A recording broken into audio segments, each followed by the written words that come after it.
Each one of us are passionate about different things. Maybe you're passionate about music, cheer, gaming, pickleball. Okay, that might be one your grandma is passionate about. Either way, there are things that we will talk on and on and on about, or revisit, or rewatch, or redo. But there are also things that we as a society seem to be getting increasingly dispassionate about. There are overwhelming atrocities that we become desensitized to because it just seems like one bad thing after another keeps happening. Someone else was kidnapped. Another person was abused. More people were injured in a mass tragedy. Another war breaks out. For the past few weeks, we've been talking about injustice. We know that there are events and experiences that are not fair or just, and in theory, we wish somebody somewhere would shift those situations from bad to good. But when we begin to think of all the injustice in the world, or even just all the injustice we've been talking about, it can feel so overwhelming that we just disengage and try not to think about it out of self-preservation. Questions like, what should I do? Or what can I do can become too much to think about. After all, what is something that will actually make a difference when it comes to injustice? Just to make sure we're all on the same page, let's define that word injustice once more. When you hear people talk about justice, it simply means something that is right, fair, or equal. Injustice is the opposite of that. When we talk about injustice, we're talking about the things in our world that are unfair, unequal, or not right. People getting bullied at school, that's injustice. Victims of human trafficking, injustice. Families in poverty, injustice. Students not having the tools or resources or internet access they need to keep up with classes, believe it or not, that's injustice. Kids not having meals on days with no school breakfast or lunch, injustice. Women not being paid the same as men for the same job, injustice. People being treated differently and being discriminated against, that's injustice. The list goes on and on. When you think about it this way, chances are you can see plenty of areas of injustice in our world. And if you're honest, that probably makes you think something like, wow, there's a lot of terrible things happening in the world. Somebody, somewhere should do something about all of this. And so far, we all agree. We all get that. There's a need for more someones to do some things. Check. But I want you to pay attention to what I say next because it's the whole point of this series, and it could be a phrase that passes right through your mind, having no effect, or it could change the course of your life. So here we go. You are somebody who could do something. And maybe you are somebody who should do something. The question is, will you do something? You have the ability to do good in a world filled with lots and lots of bad. And maybe you have done something. Maybe you have brought some good in spite of some really, really bad situations. But then the realization hits that it's not just a one and done battle. So many people, including some of you and some of your leaders, have spent years fighting against things like racism, poverty, prejudice, and gender inequality. You know that this work isn't easy or fast, and that everyone who is ready to do something has to be ready to do that for the long haul. But you could also feel overwhelmed and apathetic because you realize that it's emotionally, mentally, and even spiritually exhausting to deal with and fight against the long list of injustices happening in our world. As much as we're talking and praying about doing something about injustice, the reality is that to you, it truly feels like a problem that just can't be solved. Maybe you're thinking, injustice has always happened and it's still happening. Is there really any hope of it changing? Maybe you're wondering how you, just one person, can make a difference in massive problems like racism, human trafficking, sexism, poverty, and more. Is it even possible for one teenager to make a difference in any meaningful way? Maybe you're so tired of talking about it and trying to explain to people who don't seem to care that you wonder if it's even worth trying anymore. Will people ever care as much as you do? Or maybe you've experienced injustice for so long that you wonder if saying anything or doing anything is really going to make a difference. It hasn't so far, so why would it now? Is there any way all of this bad can become something good? Believe me, I totally get that because you're right. Standing up and doing something about injustice isn't easy. It is overwhelming. It is something that feels like somebody bigger and stronger and older or more powerful should be doing. It feels like somebody somewhere needs to do some good, right? Well, remember what we said. You could be that somebody. I want us to consider a compelling idea written by a guy named James. Now, here's the thing.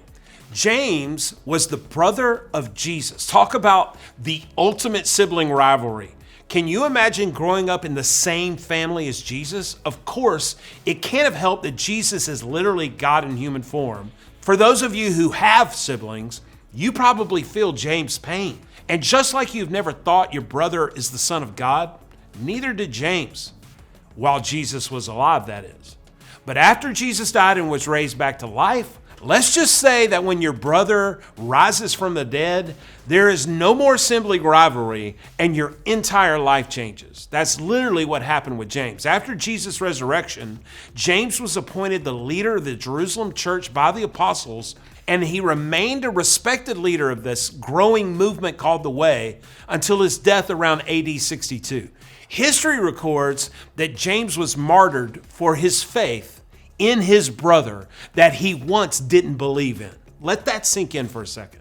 And there's something else you should know about James. He had a nickname, a moniker that speaks to this series. James was known throughout Jerusalem and the surrounding areas as James the Just. That James wrote a letter to a group of first century Christians who are facing severe injustice, and he challenged them by saying this: suppose a brother or a sister is without clothes and daily food. If one of you says to them, "Go in peace, keep warm and well fed," but does nothing about their physical needs, what good is it? James is addressing what seemed to be a common occurrence in first century post-resurrection Jerusalem. People were seeing a physical need, but instead of meeting that need, doing good, they would say a blessing, but be of no good. It would be the equivalent of you walking by someone sitting outside who is obviously cold, freezing, and you have the means to help them stay warm, but instead you say, "Hey, I'm praying for you. Hope you get warm soon," and you keep walking. When you put it that way, it sounds heartless. And if we're honest, I think that's what we're all tempted to do sometimes. When faced with the hugeness of a problem that we can't seem to solve, we often just settle for saying or posting something and doing nothing. When we see something unjust happening in our town, in our city, we think about how bad it is. We may even say so, but sometimes that's exactly where our involvement stops. When we see someone we know struggling to have their needs met, we might say we'll pray for them, and we probably do, but of course, we don't want to get in their business, so it stops there. We don't do much else. When we see racial injustice happening in our country, we might post about it on our social media feeds when it meets our purpose, but then we move on. So many of us don't do the harder work of learning about it, speaking up about it, or standing up to it when we see it happening. This, by the way, isn't a generational thing. This is a human thing. Even adults way older than you feel the temptation to hold back when it comes to injustice. And don't get me wrong here. Thinking about it is a good thing. Praying about it is a powerful thing. Posting something is important. All of that is good. But if our doing some good stops there, we've missed some of what it means to follow Jesus. You see, following somebody means you do the kind of thing they would do. Jesus was always doing good in the face of the injustice that took place around him. Maybe you've heard about how Jesus spoke up for the poor, cared for the sick, hung out with people who were outcast, and confronted leaders who were treating people unfairly. Did Jesus offer his words? Absolutely. But he also offered his actions. He lived in a way that showed the world what it looks like to value people, and as his followers, we can do the same. Look at what James went on to say here. In the same way, faith by itself, if it's not accompanied by action, is dead. James was saying that our faith and our actions are connected. If we say we have faith, but it doesn't motivate us to do something, then something about our faith is broken, incomplete, lacking. And here's why that's a big deal. Living a life of faith is about becoming more like Jesus. And even if you've missed every part of this series so far, here's the part I want you to always remember. When it came to injustice, Jesus was always doing good, always. And when we make that shift to allow our prayers and words turn into action, we're becoming more like who we're praying to. We're becoming more like Jesus. The things that make you feel sad or angry that you know aren't right, the injustices that motivate you to act, those things that hurt you and the people you love, those are all wrongs in the world that God wants to see made right.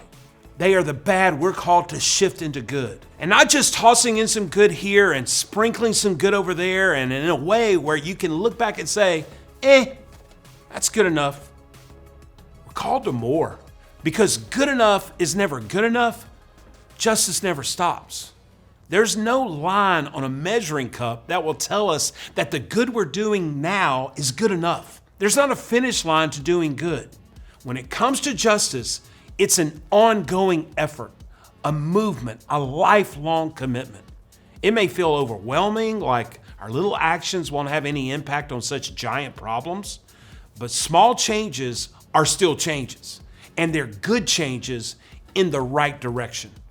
Now, some of you get this because you've been doing good things about the problems of injustice for a long time. You've been speaking up for people, showing up to help, posting and working. And because of that, here's what you know for sure. This work is exhausting.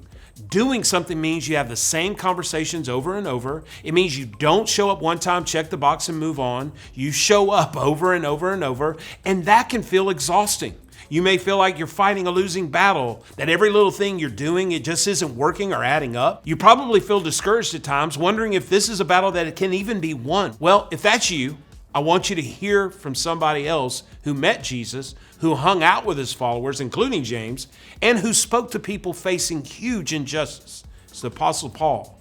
And here's what he said. Let us not become weary in doing good, for at the proper time, we will reap a harvest if we do not give up. Therefore, as we have opportunity, let us do good to all people. Don't get weary when you're doing good, Paul said. In other words, don't give up. Don't give in when the good work gets hard. Instead, keep going, keep working, keep moving forward. And Paul would know, if you were to do a deep dive into Paul's story, you'd see that he used to be one of the most prejudiced, bigoted, unjust people around. But just like James the Just, after Paul encountered the resurrected Jesus, his entire life's purpose and mission was this laser focus toward doing good. Let me show you what I mean. Fighting injustice is like planting seeds. See, here's what I would do. I would take seeds, I would have some dirt, I would plant these seeds in the hole in the dirt. I would then make sure that the seeds are deep in the dirt. Then you decide to water it because it needs that nourishment to grow. You give it sunlight and time to grow. You pray and pray and pray and pray that God grows this plant. And then you keep doing that until something blooms. You won't see much at the beginning. And you may even think that at times this plant won't ever sprout. But underground, there's a whole lot happening. Eventually the plant will pop up, and before long, it'll be harvest time. See, the work you're doing and the injustices in the world that breaks your heart, they aren't new. And that means this tug of war between doing good and injustice isn't new either. There have been people who have been moving to right wrongs and do good in this world for decades and centuries now. And little by little, there's been change. There's been progress. I am so grateful those people did not give up. They didn't become weary in doing good. The same can be true for us. So when it comes to injustice, never stop doing something good. It may feel impossible, but little by little, you can change the world. How? Like James encouraged, do something good, and like Paul implored us, keep doing something good. Because good enough is never good enough, justice never stops. So with that said, let me lay out a few ways to keep doing something good about injustice. Use your voice, speak up, say something in the moment, say something on social media, say something to a teacher or an adult who can help. Use the voice you have to speak up and speak out for those who need it. And if that doesn't work, keep saying something until it does. Secondly, use your influence. Maybe people listen to you because they're in your friend group. Use that influence to talk about injustice with them. Maybe your family has resources that can help other people. Ask how you can use those. Maybe your family has connections or a lot of opportunities. Ask how you can use your opportunities to help someone else get more opportunities. And use your talent. You don't have to give up on basketball or theater or Spanish class or whatever your hobby is. Use the talent God has given you to do some good for others. Lean into what you're good at to do some good. Maybe you use your art to do something about injustice you see in your school. Maybe you use the fact that you're on a sports team to get a whole team to speak up or to serve others. Maybe you can use the opportunity you have as a school tutor to help kids who need it. If you aren't sure how to start or what you have to offer, ask God. Ask God to show you. Then ask your small group leader. They can tell you not only what talents they see in you, but they can help you brainstorm ways you can put them to work for the sake of others. And lastly, use your life. We're not talking about just one service project or signing up to volunteer a few times. Injustice is everywhere, and part of following Jesus is making a commitment to do good and keep doing good. It's making a lifelong commitment to do the work. Of course, that means you have to take care of yourself in the process. You may need to find some people who can encourage you, who can remind you that doing something is worth it, even when it doesn't feel like it. In the beginning, God created this world we live in, and God said that it was good. This world does not always live up to the goodness of when God first created it. But each of us, we are also a part of God's good creation, which means we have the ability to infuse good back into the world when injustice creeps in and taints things. Maybe before this, you've never thought about God as caring about injustice. For some of us, this idea has even changed the way we think about God altogether. Goodness flowed from God when God created earth, and it was good. Goodness flowed from God when God created humans, and God called us good. Injustice is a big, bad issue that can feel impossible to overcome, but we are called to do more than just good enough. Before you head to groups, pause with me for a minute. Today, as we're wrapping up this series, I want you to imagine, what if the church actually lived this out? Not just your church, but the church, the entire community of people who follow Jesus around the world. How might the people in your school or your neighborhood see God differently if Christians were known for choosing to see people the way God sees them and treat them as God would? It's not impossible when you begin to think and imagine that kind of future. It's actually filled with possibility. Here's what's wild. This can actually happen, but only if we do some good.